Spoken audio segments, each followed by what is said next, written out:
of Hindu deities and carved architectural members were found buried under the dumped soil in cellar S2। जो तहखाना S2 है उसमें हिंदू देवी देवताओं की मूर्तियां और carved architecture members were found buried under the dumped soil. एक बार फिर से सर ये वाला बता दीजिए। Sculptures of Hindu deities and carved architectural members were found buried under the dumped soil in cellar S2।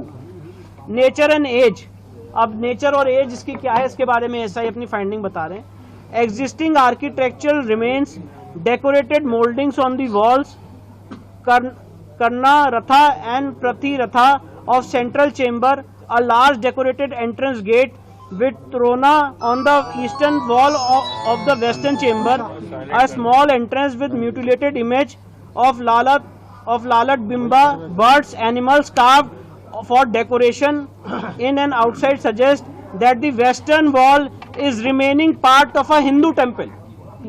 ऐसा ये कह रहा है कि जो पश्चिमी दीवार है ये साबित हो जाता है कि ये पश्चिमी दीवार एक हिंदू मंदिर का पार्ट है।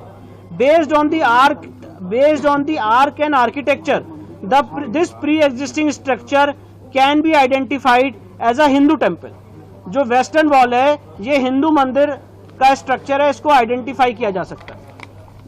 The Arabic Persian inscription found inside a room mentions that the mosque was built in the 20th regnal year of Aurangzeb।